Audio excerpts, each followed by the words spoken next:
Good morning to all. Today I am going to talk about A.M. Shaw's ideas on household pattern. ಎಲ್ರಿಗೂ ನಮಸ್ಕಾರ. ಈ ದಿನದ ವಿಷಯ ಭಾರತೀಯ ಮನೆಗಳ ಮಾದರಿಗಳ ಕುರಿತಾದ A.M. Shaw ಅವರ ದೃಷ್ಟಿಕೋನವನ್ನು ಕುರಿತು ಮಾತನಾಡ್ತೀನಿ. A.M. Shaw's ideas on household pattern. A.M. Shaw's waves on the changing dimensions of the Indian family can be understood as follows. Shaw noted in his study that some sociologists have now identified changes in the Indian family system, but that there are no significant changes. A.M. Shaw ಅವರ ದೃಷ್ಟಿಕೋನವು ಭಾರತೀಯ ಕುಟುಂಬದಲ್ಲಾಗುತ್ತಿರುವ ಆಯಾಮಗಳನ್ನು ಈ ಕೆಳಗಿನಂತೆ ಅರ್ಥೈಸಿಕೊಳ್ಳುವಂತಹ ಪ್ರಯತ್ನವನ್ನು ಮಾಡ್ತಿದ್ದೀವಿ. A.M. Shaw ಅವರು ಕೂಡ ಹಲವು ಸಮಾಜಶಾಸ್ತ್ರಜ್ಞರು ಭಾರತೀಯ ಕುಟುಂಬ ವ್ಯವಸ್ಥೆಯಲ್ಲಾಗಿರ್ತಕ್ಕಂಥ ಬದಲಾವಣೆಯ ಮಾದರಿಗಳ ಬಗ್ಗೆ ಬೆಳಕನ್ನು ಚೆಲ್ಲಿದಾರೋ ಅದನ್ನು ಕುರಿತು A.M. Shaw ಅವರು ಕೂಡ ತಮ್ಮದೇ ಆದಂತಹ ದೃಷ್ಟಿಕೋನದ ಮೂಲಕ ಭಾರತೀಯ ಕುಟುಂಬದಲ್ಲಾಗಿರ್ತಕ್ಕಂತಹ ಬದಲಾವಣೆಯ ಮಾದರಿಗಳು ಹೌಸ್ ಹೋಲ್ಡ್ ಪ್ಯಾಟರ್ನ್ ಅನ್ನು ಕುರಿತು ಅವರು ಕೆಲವೊಂದು ಮಾಹಿತಿಗಳನ್ನು ಹಂಚಿಕೊಳ್ಳುವಂಥ ಪ್ರಯತ್ನವನ್ನು ಮಾಡಿರ್ತಕ್ಕಂಥದ್ದು ನಾವು ನೋಡ್ಬೋದು. Thus, Shaw says that the new things that are seen in modern society are not the family of the family, but the new form of joint family ಅಂತ ಹೇಳ್ತಾರೆ ಅವರು. ಆಧುನಿಕ ಸಮಾಜದಲ್ಲಿ ಕಂಡುಬರುವ ಹೊಸ ವಿಷಯಗಳು ಕುಟುಂಬವಲ್ಲ, ಆದರೆ ಜಂಟಿ ಕುಟುಂಬದ ಹೊಸ ರೂಪ ಎಂದು ಶಾ ಅವರು ಹೇಳ್ತಾರೆ. ನಾವು ಏನನ್ನ ಈ ಒಂದು ವಿಷಯದಲ್ಲಿ ಅರ್ಥ ಮಾಡ್ಕೊಳ್ಳುವಂಥ ಪ್ರಯತ್ನವನ್ನು ಮಾಡ್ತಿದ್ದೀವಿ ಅಂದರೆ, ಏನು ಭಾರತೀಯ ಕುಟುಂಬ ವ್ಯವಸ್ಥೆಯಲ್ಲಾಗಿರ್ತಕ್ಕಂಥ ಪ್ಯಾಟ್ರನ್, ಅದರ ಮಾದರಿಗಳಾಗಿರ್ತಕ್ಕಂಥ ಬದಲಾವಣೆಗಳಾಗಿದ್ದಾವೆ ಅಂತಕ್ಕಂಥದ್ದನ್ನು ಏನು ಬಹುತೇಕ ಸಮಾಜಶಾಸ್ತ್ರಜ್ಞರು ಹೇಳ್ತಿದ್ದಾರೋ ಅದನ್ನು ಕುರಿತು A.M. Shaw ಅವರು ಭಾರತೀಯ ಕುಟುಂಬ ವ್ಯವಸ್ಥೆಯ ಮಾದರಿಗಳಲ್ಲಿ ಬದಲಾವಣೆಗಳಾಗಿದ್ದಾವೆ, ಆದರೆ ಸಂಪೂರ್ಣವಾಗಿ ಕಣ್ಮರೆ ಆಗಿಲ್ಲ ಎಂಬತಕ್ಕಂಥ ವಿಚಾರವನ್ನು ಕುರಿತು ಅವರು ಮಾತನಾಡ್ತಿರ್ತಕ್ಕಂಥದ್ದನ್ನು ನಾವು ನೋಡ್ಬೋದು. ಸೊ ಅದರಲ್ಲಿ ಮೊದಲಿಗೆ A.M. Shaw ಅವರು ಹೇಳುವಂಥದ್ದು, ಆಧುನಿಕ ಸಮಾಜದಲ್ಲಿ ಕಂಡುಬರುವ ಹೊಸ ವಿಷಯಗಳು ಕುಟುಂಬವಲ್ಲ, the family of the family, but the new form of joint family ಅಂತ ಹೇಳ್ತಾರೆ. ಆದರೆ ಜಂಟಿ ಕುಟುಂಬದ ಹೊಸ ರೂಪ ಎಂದು ಶಾ ಅವರು ಹೇಳ್ತಾರೆ. A.M. Shaw ಅವರು ಸಾಂಪ್ರದಾಯಿಕ ಭಾರತೀಯ ಕುಟುಂಬದ ಬಗ್ಗೆ ಈ ನಂಬಿಕೆಗಳನ್ನು ಪರೀಕ್ಷಿಸಲು ಪ್ರಯತ್ನಿಸಿದ್ದಾರೆ. A.M. Shaw trying to attempt to examine his belief about the traditional Indian family, because a proper understanding of social change requires a proper understanding of the past. ಅವರು ಹೇಳ್ತಾರೆ, ಏಕೆಂದರೆ ಸಾಮಾಜಿಕ ಬದಲಾವಣೆಯ ಬಗ್ಗೆ ಸರಿಯಾದ ತಿಳುವಳಿಕೆಯು ಗತಕಾಲದ ಬಗ್ಗೆ ಸರಿಯಾದ ತಿಳುವಳಿಕೆಯನ್ನ ನೀಡೋದಕ್ಕೆ ಸಾಧ್ಯ ಆಗುತ್ತೆ ಅಂತೇಳಿ A.M. Shaw ಅವರು ಹೇಳ್ತಾರೆ.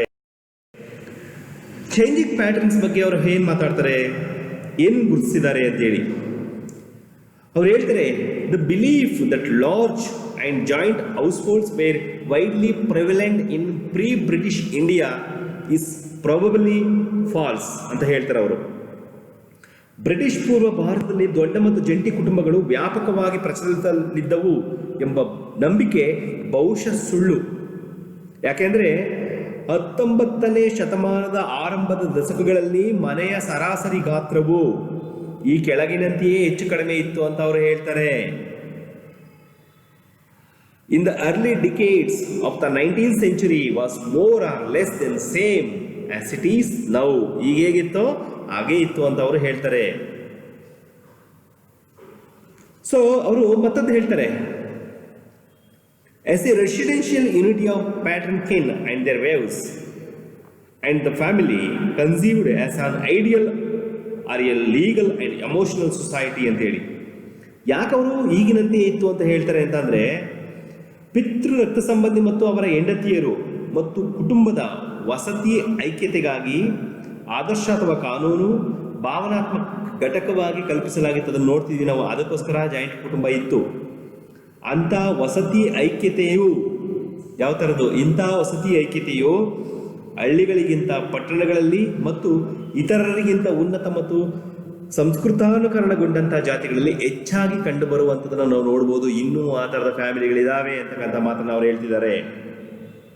ಅವ್ರು ಹೇಳ್ತಾರೆ, it is possible that sanskritization of lower caste and Adivasi tribes tends to increase and westernization to dismiss the size of and the number of relationship in a household ಅಂತ ಹೇಳ್ತಾರೆ ಅವರು. ಕೆಳಜಾತಿ ಮತ್ತು ಆದಿವಾಸಿ ಬುಡಕಟ್ಟು ಜನಾಂಗದವರ ಸಂಸ್ಕೃತಾನುಕರಣವು ಹೆಚ್ಚಾಗಲು ಮತ್ತು ಪಾಶ್ಚಿಮಾತೀಕರಣವು ಮನೆಯ ಗಾತ್ರ ಮತ್ತು ಸಂಬಂಧಗಳ ಸಂಖ್ಯೆಯನ್ನು ಕಡಿಮೆ ಮಾಡಲು ಒಲವನ್ನು ತೋರಿದ್ದನ್ನು ನಾವಿಲ್ಲಿ ನೋಡಬಹುದು. ಆದರೆ ಬದಲಾವಣೆ ಅಂದರೆ ಕುಟುಂಬದ ಹೌಸ್ ಹೋಲ್ಡ್ ಪ್ಯಾಟರ್ನ್ನ ಬದಲಾವಣೆಗೆ ಒಲವು ತೋರಿದ್ದುಂಟು ಹೋದರೆ ಸಂಪೂರ್ಣವಾಗಿ ಅದು ಕಣ್ಮರೆ ಆಗಿಲ್ಲ. ಅದನ್ನ ಹೇಳುವಂತಹ ಅಥವಾ ಅದನ್ನು ನೋಡುವಂತಹ ಗುಣಲಕ್ಷಣಗಳು ಇರ್ತಕ್ಕಂಥ ನಾವು ನೋಡ್ಬೋದು ಅಂತಕ್ಕಂಥದ್ದನ್ನ. ಚೇಂಜಿಂಗ್ ಪ್ಯಾಟರ್ನ್ಸ್, ಹಾಗಾದ್ರೆ ಏನೇನು ಚೇಂಜಿಂಗ್ ಪ್ಯಾಟರ್ನ್ಸ್ ಹೇಗೆ ಚೇಂಜ್ ಆಗಿದೆ ಅಂತಕ್ಕಂಥದ್ರ ಬಗ್ಗೆ ಅವ್ರು ಹೇಳ್ತಾರೆ, ಎಂ ಶಾರ್ ಅವರು. ಸೊ ಮೊದಲಿಗೆ ಅವ್ರು ಹೇಳುವಂಥದ್ದು ಏನು ಅಂತಂದ್ರೆ, traditional India as a village India, ನಮ್ಮ ಭಾರತ ಹಳ್ಳಿಗಳ ಒಂದು ಸಾಂಪ್ರದಾಯಿಕ ಹಳ್ಳಿಗಳ ಒಂದು India. Joint family was therefore a character of village India. ಆದ್ದರಿಂದ ಜಂಟಿ ಕುಟುಂಬವು ಹಳ್ಳಿ ಭಾರತದ ವಿಶಿಷ್ಟ ಲಕ್ಷಣವಾಗಿತ್ತು. ಒಂದು. ಎರಡನೇದು,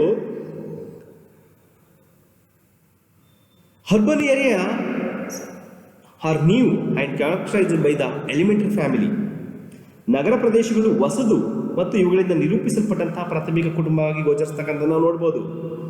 ಮತ್ತೊಂದು ಅಂಶ ಏನಂದ್ರೆ, urbanisation therefore leads to disintegrations of the joint family. ನಗರೀಕರಣವು ಜಂಟಿ ಕುಟುಂಬದ ವಿಘಟನೆಗೆ ಕಾರಣವಾಗಿರ್ತಕ್ಕಂಥದ್ದು ನೋಡ್ಬೋದು. ಸೊ ಈ ಅಂಶಗಳು ಚೇಂಜಿಂಗ್ ಪ್ಯಾಟರ್ನ್ಸ್ ಅಲ್ಲಿ ನಾವು ಅದನ್ನು ಗುರುತಿಸಬಹುದು, ಬದಲಾವಣೆಗೆ ಸಾಧ್ಯ ಆಗಿರ್ತಕ್ಕಂಥ. ಆದರೆ ಅವರು ಮುಂದುವರೆದ ಒಂದು ಮಾತು ಹೇಳ್ತಾರೆ, ಏನು ಅಂದರೆ, one of the first task in an analysis of household ಬಗ್ಗೆ ನಾವು ಅನಾಲಿಸಿಸ್ ಮಾಡೋದಕ್ಕಿಂತ ಮೊದಲು is it formulate 2 types of composition ಅಂತ ಹೇಳ್ತಾರೆ ಅವರು. ವಿಶ್ಲೇಷಣೆಗೆ ಮೊದಲು ನಾವು ಮಾಡಬೇಕಾಗಿರ್ತಕ್ಕಂಥ ಮೊದಲ ಕಾರ್ಯ ಏನಂದ್ರೆ, ಸಂಯೋಜನೆಯ ಪ್ರಕಾರಗಳನ್ನು ರೂಪಿಸಬೇಕು, ಅದು ನೋಡಬೇಕು ಅಂತ ಹೇಳ್ತಾರೆ. ಅದರಲ್ಲಿ ಅವರು ಫಸ್ಟ್ ಒಂದು ಹೇಳ್ತಾರೆ ನೋಡಿ, ಸಂಬಂಧಿಕರ ಹೆಚ್ಚಿನ ವರ್ಗಗಳನ್ನು ಸೇರಿಸುವುದರಿಂದ ಮನೆಯ ರಚನೆಯು ಹೆಚ್ಚು ಸಂಕೀರ್ಣವಾಗುತ್ತದೆ. ಅಂದರೆ ಸಂಬಂಧಿಕರ ಹೆಚ್ಚಿನ ವರ್ಗಗಳನ್ನು ಸೇರಿಸುವುದರಿಂದ ಮನೆಯ ರಚನೆ ಅಥವಾ ಗಾತ್ರ ಹೆಚ್ಚು ಸಂಕೀರ್ಣವಾಗುತ್ತದೆ. ಅವ್ರು ಹೇಳ್ತಾರೆ, ಒಬ್ಬ ಸದಸ್ಯರ ಮನೆಯಲ್ಲಿ ಯಾವುದೇ ಸಂಬಂಧವಿಲ್ಲ, 2 ಸದಸ್ಯರ ಮನೆಯಲ್ಲಿ ಒಂದು ಸಂಬಂಧವಿದೆ. ಆದರೆ ಇದನ್ನು ಮೀರಿ ಒಬ್ಬ ಸಂಬಂಧಿಯನ್ನು ಸೇರಿಸುವುದು ಎಂದರೆ ಒಂದಕ್ಕಿಂತ ಹೆಚ್ಚು ಸಂಬಂಧಗಳ ಸೇರ್ಪಡೆ ಎಂದರ್ಥ ಅಂತ ಅವ್ರು ಹೇಳ್ತಾರೆ. ಅದಕ್ಕೆ ಅವ್ರು ಹೇಳ್ತಾರೆ, in a 1 member household there is no relationship. In a 2 member household there is 1 relationship, but behind this is the addition of 1 relative means an addition of 1 more than 1 relationship ಅಂತ ಅವ್ರು ಹೇಳ್ತಾರೆ. ಸೊ ಅದಕ್ಕೆ ಅವ್ರು ಹೇಳ್ತಾರೆ, each person is a household is involved in a complex pattern of behaviour with every other member. ನಾವು ನೋಡ್ತಿದ್ದೀವಿ, ಯಾಕೆ ಇದು ಜಂಟಿ ಕುಟುಂಬ ತನ್ನ ಅಸ್ತಿತ್ವವನ್ನು ಉಳಿಸ್ಕೊಂಡಿದೆ ಅಂತಂದ್ರೆ ಅಲ್ಲಿ ಸಂಬಂಧಗಳ ಒಂದು ಬಂಧನವನ್ನು ನೋಡ್ತೀವಿ. ಸೊ ಎರಡನೇದು, ಮನೆಯ ಪ್ರತಿಯೊಬ್ಬ ವ್ಯಕ್ತಿಯು ಇತರ ಎಲ್ಲಾ ಸದಸ್ಯರೊಂದಿಗೆ ಸಂಕೀರ್ಣವಾದ ನಡವಳಿಕೆಯಲ್ಲಿ ತನ್ನ ತಾನು ತುಡಿಸ್ಕೊಂಡಿದ್ದಾನೆ, ಆಗ ಒಂದು ಸಂಕೀರ್ಣತೆ ಇದೆ. ಮತ್ತೊಂದು ಏನಂದ್ರೆ, every one in a household has is own like and dislike, habits, taste, desynchronise. Life in a household is marked by sentiments and emotions and cooperation as well as conflict. ನಾವೆಲ್ಲರೂ ನೋಡ್ತೀವಿ, ಒಂದು ಮನೆಯಲ್ಲಿ ಮನೆಯ ಜೀವನ ಸಂಪೂರ್ಣವಾಗಿ ಅರ್ಥ ಮಾಡಿಕೊಳ್ಳುವುದು ನಮ್ಮ ಉದ್ದೇಶವಾಗಿದ್ರೆ, ಇಲ್ಲಿ ನೋಡಿ, ಇಲ್ಲಿ ಮನೆಯ ಪ್ರತಿಯೊಬ್ಬರು ತಮ್ಮದೇ ಆದಂಥ ಇಷ್ಟಗಳನ್ನು ಹೊಂದಿದ್ದಾರೆ, ಇಷ್ಟ ಇಲ್ಲದೆ ಹವ್ಯಾಸಗಳಿದ್ದಾವೆ, ಅಭಿರುಚಿಗಳಿದ್ದಾವೆ, ವಿಲಕ್ಷಣತೆಗಳಿದ್ದಾವೆ, ಭಾವನೆಗಳಿದ್ದಾವೆ, ಸಹಕಾರ ಇದೆ, ಸಂಘರ್ಷದಿಂದ ಕೂಡಿದೆ. ಇದು ಮನೆಯ ಒಂದು ಗುಣಲಕ್ಷಣ. ಹೀಗಾಗಿನೇ ಜಾಯಿಂಟ್ನೆಸ್ ಸಾಧ್ಯ ಆಗಿದೆ. ಆದ್ದರಿಂದ ಮನೆಯ ಜೀವನವನ್ನು ಸಂಪೂರ್ಣವಾಗಿ ಅರ್ಥ ಮಾಡಿಕೊಳ್ಳುವುದು ನಮ್ಮ ಉದ್ದೇಶವಾಗಿದ್ದರೆ, ಮನೆಯ ಸಂಯೋಜನೆಯ ಪ್ರಕಾರಗಳನ್ನು ರೂಪಿಸುವುದು ಮನೆಯ ಎಲ್ಲ ವಿಧದ ಸದಸ್ಯರನ್ನು ಗಣನೆಗೆ ತೆಗೆದುಕೊಳ್ಳಬೇಕು. ಪ್ರಕಾರಗಳನ್ನು ರೂಪಿಸಿದ ನಂತರ ವಿವಿಧ ಪ್ರಕಾರದ ಮನೆಯ ಆವರ್ತಗಳನ್ನು ಪರೀಕ್ಷಿಸುವುದು ಅವಶ್ಯಕ. ಸೊ ನಾವು ಜಾಯಿಂಟ್ನೆಸ್ ಇಲ್ಲ ಇವತ್ತು, ಅಥವಾ ಫ್ಯಾಮಿಲಿ ಮಾದರಿಗಳಲ್ಲಿ ಪ್ಯಾಟರ್ನಲ್ಲಿ ದೊಡ್ಡ ಚೇಂಜಸ್ ಆಗಿದೆ ಅಂತ ಹೇಳೋದಕ್ಕೆ ಮುಂಚೆ ನಾವು ಇದನ್ನು ಗಮನಿಸಬೇಕು. ಸೊ ಹಾಗಾಗಿ ಸಂಯೋಜನೆಯ ಪ್ರಕಾರಗಳನ್ನು ಗಮನಿಸಬೇಕು, ಮನೆಯ ಎಲ್ಲ ವಿಧದ ಸದಸ್ಯರನ್ನು ಗಣನೆಗೆ ತೆಗೆದುಕೊಳ್ಳಬೇಕು. ನಂತರ ವಿವಿಧ ಪ್ರಕಾರದ ಮನೆಯ ಆವರ್ತಗಳನ್ನು ಪರೀಕ್ಷಿಸುವುದು ಅವಶ್ಯಕ ಅಂತಕ್ಕಂಥದ್ದನ್ನು ಅವ್ರು ಹೇಳ್ತಾರೆ. ಅದಕ್ಕೆ ಹೇಳ್ತಾರೆ, it is necessary to examine the frequencies of household various types ಅಂತಕ್ಕಂಥದ್ದನ್ನು ಶಾ ಹೇಳಿರ್ತಕ್ಕಂಥದ್ದನ್ನು ನಾವು ನೋಡ್ಬೋದು. ಪ್ರಿನ್ಸಿಪಲ್ಸ್ ಆಫ್ ಅಗ್ರಿಗೇಷನ್ಸ್ ಏನು, ತತ್ವ ಏನು ಅದು ಅಂತೇಳಿ. ಸೊ ಅವ್ರು ಹೇಳ್ತಾರೆ ನೋಡಿ, ಅಭಿವೃದ್ಧಿಯ ಪ್ರಕ್ರಿಯೆಯಲ್ಲಿ ನಿರ್ಣಾಯಕರಲ್ಲಿ ಒಂದು ಸ್ಪಷ್ಟವಾಗಿ ಹೇಳಲಾದ ನಿಯಮಗಳು ಅಥವಾ ಮನೆಗಳ ಚಲನೆಯನ್ನು ನಿಯಂತ್ರಿಸುವ ಮಾನದಂಡಗಳಲ್ಲಿ ಒಂದು ಗುಂಪಾಗಿದೆ ಅಂತ ಹೇಳ್ತಾರೆ ಅವರು. ಸೊ ಮತ್ತೊಂದು ಹೇಳ್ತಾರೆ ಅವರು, the most section of Indian society, the most sections of Indian society, the bride after marriage leaves her parental home and goes to live in her conjugal home ಅಂತೇಳಿ. ಭಾರತೀಯ ಸಮಾಜದ ಹೆಚ್ಚಿನ ಭಾಗಗಳಲ್ಲಿ ನೀವು ಗಮನಿಸಿ, ಮದುವೆಯ ನಂತರದ ವಧು ತನ್ನ ಪೋಷಕರ ಮನೆಯಿಂದ ಹೊರಟು ತನ್ನ ಸಂಯುಕ್ತ ಮನೆಯಲ್ಲಿ ವಾಸಿಸಲು ಹೋಗ್ತಾಳೆ. ಇದಿನ್ನೂ ನಮ್ಮಲ್ಲಿ ಆ ಪದ್ಧತಿ ಇದೆ, ಹಾಗಾಗಿ ಜಾಯಿಂಟ್ನೆಸ್ ಸಾಧ್ಯ ಆಗಿದೆ. ನೆಕ್ಸ್ಟ್ ಒಂದು ಹೇಳ್ತಾರೆ ಅವರು, a son and his wife are required to not only start their married life in his parental home but also to continue to live there afterwards ಅಂತ ಹೇಳ್ತಾರೆ ಅವರು. ಸೊ ಕೇವಲ ಒಬ್ಬ ಮಗ ಅಥವಾ ಅವನ ಹೆಂಡತಿ ತಮ್ಮ ಪೋಷಕರ ಮನೆಯಲ್ಲಿ ತಮ್ಮ ವೈವಾಹಿಕ ಜೀವನವನ್ನು ಪ್ರಾರಂಭಿಸುವುದು ಮಾತ್ರವಲ್ಲದೆ ನಂತರವೂ ಅಲ್ಲಿ ವಾಸಿಸುವುದನ್ನು ಮುಂದುವರಿಸ್ತಿದ್ದಾರೆ. ಅದನ್ನು ನಾವು ನೋಡ್ತಿದ್ದೀವಿ. ಮತ್ತೊಂದು ನಿಯಮ ಇದೆ. ಉದಾಹರಣೆಗೆ, ಒಬ್ಬ ಮನುಷ್ಯನಿಗೆ ಒಂದಕ್ಕಿಂತ ಹೆಚ್ಚು ಮಗು ಇದ್ದರೆ ಪ್ರತಿಯೊಬ್ಬ ಕಿರಿಯ ಪುತ್ರರು ಮತ್ತು ಅವನ ಹೆಂಡತಿ ತನ್ನ ಹೆತ್ತವರೊಂದಿಗೆ ಮಾತ್ರವಲ್ಲದೆ ಅವರ ಹಿರಿಯ ಸಹೋದರರು ಮತ್ತು ಅವರ ಹೆಂಡತಿಯರು ಮತ್ತು ಮಕ್ಕಳೊಂದಿಗೆ ಬದುಕಬೇಕಾಗುತ್ತದೆ. ಇದನ್ನು ನಾವು ನೋಡ್ಬೋದು. ಅದನ್ನು ಅವ್ರು ಹೇಳ್ತಾರೆ, if a man has more than one son, each of the junior son and his wife will have to live not only with his parents but also with his senior brothers and their wives and children. ಅವ್ರ ಜೊತೆ ಬದುಕಬೇಕಾದಂಥದ್ದು ಇದೆ, ನಿಯಮ ಇದೆ, ಬದುಕ್ತಿದ್ದಾರೆ. In fact frequently people state that man and his wife should live with a brothers and their wives. ಇದರ frequently ನಾವು ನೋಡ್ತಿದ್ದೀವಿ. Furthermore, they say that brothers and their wives should live together not only during the lifetime of the parents but also after their death. And the brothers, son and their wives should also live in the same hold. ಅವ್ರು ಹೇಳ್ತಾರೆ, ಸಹೋದರರು ಮತ್ತು ಅವರ ಹೆಂಡತಿಯರು ಜೀವಿತಾವಧಿಯಲ್ಲಿ ಮಾತ್ರವಲ್ಲದೆ ಒಟ್ಟಿಗೆ ಬದುಕಬೇಕು ಎಂದು ಅವರು ಹೇಳ್ತಾರೆ.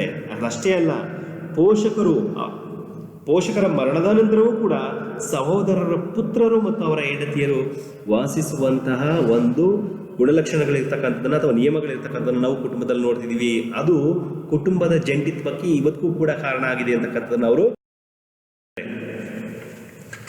ವೇರಿಯೇಷನ್ಸ್ ಆಫ್ ನಾರ್ಮ್ಸ್ ಬಗ್ಗೆ ಮಾತಾಡ್ತಾರೆ. ಅವ್ರು ಹೇಳ್ತಾರೆ, ಈ ತತ್ವವು ಬಹುತೇಕ ಇಡೀ ಹಿಂದೂ ಸಮಾಜಕ್ಕೆ ಸಾಮಾನ್ಯವಾಗಿದ್ದರೂ ಕೂಡ ಸಮಾಜದ ವಿವಿಧ ವರ್ಗಗಳ ನಡುವೆ ನಾವು ಗಮನಿಸಿದ ಮಟ್ಟಿಗೆ ವ್ಯತ್ಯಾಸಗಳಿವೆ. ಅವ್ರು ಹೇಳ್ತಾರೆ, ಆದರೆ ಈ ಎಲ್ಲ ಗುಣಲಕ್ಷಣಗಳು ಇಡೀ ಭಾರತದಾದ್ಯಂತ ಎಲ್ಲ ಕಡೆ ಒಂದೇ ರೀತಿ ಕಂಡು ಬರಲ್ಲ. ಅವ್ರು ಹೇಳ್ತಾರೆ, well the principles is common to almost the entire Hindu ಸೊಸೈಟಿನಲ್ಲಿ ಅದು ಕಾಮನ್ ಕಂಡು ಬಂದ್ರೂ ಕೂಡ there are differences between different sections of the society in the extent to which it is observed ಅಂತ ಹೇಳ್ತಾರೆ. ನಾವು ಅಬ್ಸರ್ವ್ ಮಾಡ್ಬೋದು, ನೋಡ್ಬೋದು, ಬೇರೆ ಆಗಿರೋದ. ಅವರು ಮೊದಲು ಮಾತಾಡ್ತಾರೆ, ಫಸ್ಟ್ ಆಫ್ ಆಲ್ ತತ್ವವು ನಿಗದಿಪಡಿಸಿದ ಹಾದಿಯಲ್ಲಿ ಅಭಿವೃದ್ಧಿ ಪ್ರಕ್ರಿಯೆಯು ಪ್ರಗತಿಯಲ್ಲಿರುವವರಿಗೆ ಗರಿಷ್ಠ ವ್ಯಾಪ್ತಿಯಲ್ಲಿ ವ್ಯತ್ಯಾಸಗಳಿವೆ. ಉದಾಹರಣೆಗೆ ಅವ್ರು ಹೇಳ್ತಾರೆ, ಎಂ ಶಾ ಹೇಳ್ತಾರೆ, for example, in a Gujarati village I have studied, there are no case of 2 or more married brothers living in a single household after the death of their parents. ನಾನು ಅಧ್ಯಯನ ಮಾಡಿದಂತಹ ಗುಜರಾತ್ ವಿಲೇಜ್ ಅಂದ್ರಲ್ಲಿ ನೋಡೋದಾದ್ರೆ 2 ಮತ್ತು ಅದಕ್ಕಿಂತ ಹೆಚ್ಚು ವಿವಾಹಿತ ಸಹೋದರರು ತಮ್ಮ ಹೆತ್ತವರ ಮರಣದ ನಂತರವೂ ಒಂದೇ ಮನೆಯಲ್ಲಿ ವಾಸಿಸುವ ಪ್ರಕರಣಗಳಿಲ್ಲ. ಸೊ ಅವರು ನೆಕ್ಸ್ಟ್ ಹೇಳ್ತಾರೆ, in a nearby village, on the other hand, there is a considerable number of household of this type. ಹತ್ತಿರದ ಹಳ್ಳಿಯಲ್ಲಿ ಮತ್ತೊಂದೆಡೆ ಈ ರೀತಿಯ ಕುಟುಂಬಗಳು ಗಣನೀಯ ಸಂಖ್ಯೆಯಲ್ಲಿದೆ. ಆದರೆ such differences in the maximum extent may also exist between villages and town, between one caste and another caste, and between one region and another region. ಪ್ರಾದೇಶಿಕವಾಗಿ ಜಾತಿಗೆ ಸಂಬಂಧಪಟ್ಟಂತೆ, ವಿಲೇಜಿಗೆ ಸಂಬಂಧಪಟ್ಟಂತೆ, ನಗರಗಳಿಗೆ ಸಂಬಂಧಪಟ್ಟಂತೆ ಇದು ಬೇರೆ ಬೇರೆ ರೀತಿಯಲ್ಲಿ ಕಂಡು ಬರ್ಬೋದು. ಏಕಕಾಲದಲ್ಲಿ ಒಂದೇ ರೀತಿ ಇರಬೇಕು ಅಂತ ಹೇಳಿಲ್ಲ, ಬೇರೆ ರೀತಿಯಲ್ಲಿ ಗೋಚರಿಸುತ್ತೆ. ಅದಕ್ಕೆ ಸೆಕೆಂಡ್ ಒನ್ ಮಾತಾಡ್ತಾರೆ ಅವರು, ಸಮಾಜದ ಎರಡು ವಿಭಾಗಗಳಲ್ಲಿ ಅಭಿವೃದ್ಧಿ ಪ್ರಕ್ರಿಯೆಯು ಗರಿಷ್ಠ ವ್ಯಾಪ್ತಿಯು ಒಂದೇ ಆಗಿರಬಹುದು.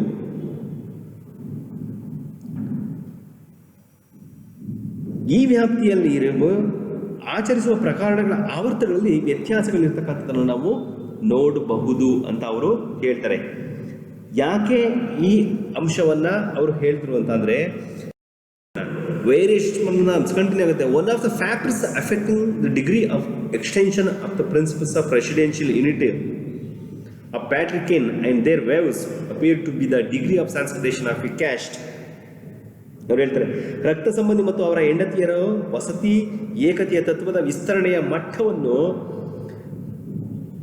ಅಥವಾ ಏಕತೆಯ ವಿಸ್ತರಣೆಯ ಮಟ್ಟದ ಮೇಲೆ ಒಂದು ಪರಿಣಾಮವನ್ನು ಬೀರ್ತಕ್ಕಂಥದ್ದು ಅಂತಂದ್ರೆ ಅದು ಜಾತಿಯ ಸಂಸ್ಕೃತಾನುಕರಣ. ಜಾತಿಯ ಸಂಸ್ಕೃತಾನುಕರಣ ಅಂತಕ್ಕಂಥದ್ದು ಇವರ ಏಕತೆಯ ಮಟ್ಟದಲ್ಲಿ ಸ್ವಲ್ಪ ಮಟ್ಟಿನ ಒಂದು ಬದಲಾವಣೆಯನ್ನು ತರೋದಕ್ಕೆ ಸಾಧ್ಯ ಆಗಿದೆ ಅಂತಕ್ಕಂಥದ್ದನ್ನು ಅವರು ಹೇಳ್ತಾರೆ.